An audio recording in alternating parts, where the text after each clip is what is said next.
2013 সালের ডিসেম্বরের 2 তারিখ, কথা বলবেন না, আমি মাঝখানে কিছু বলা লাগবে না। 2 তারিখ ইমরান হুসাইন নামের যুব দলের একজন বলিষ্ঠ লিডার ছিলেন। সে সূত্রাপুরে অবস্থান করত। তাকে সেই সময়ের যারা সন্ত্রাসী নামি দাগি যাই সেই সন্ত্রাসীরা বাড়ির মধ্যে প্রবেশ করে তার পরিবারের সদস্যদের জিম্মি করে আজকের যে মেয়েটি আমাদের সামনে আছে মিম, ছোট্ট শিশু ছিল, তার সামনে কুপিয়ে কুপিয়ে হত্যা করেছিল। সেই হত্যার কারণে বিচার দাবি করে তার মা, ইমরানের মা বাদী হয়ে মামলা করলেও পরবর্তীতে সকল প্রকারের সাক্ষীবাদীদের জিম্মি করে আবারও ওই মামলাটা থেকে বাঁচার জন্য সন্ত্রাসীরা চেষ্টা করে মামলা থেকে বের হয়ে চলে গেছে।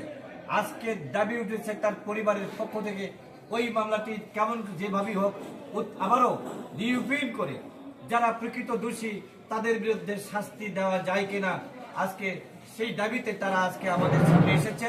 এবং এই দাবিটা আমি মনে করি বগুড়ার মাটি থেকে সোচ্চার হোক, আমরা যারা আইনজীবী আছি তারা সোচ্চার হই।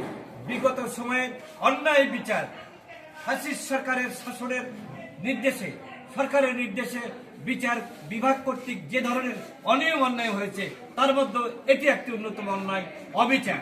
একটা আমাদের আইনজীবীরাও সেখানে সজাগ থাকবে, তাদের পাশে আমরা দাঁড়াবো।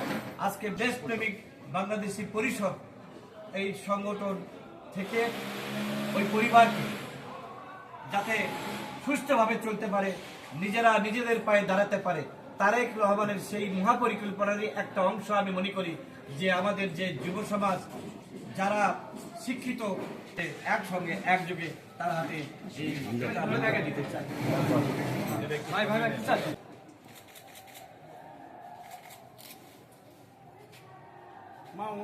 উনি কি বলছেন?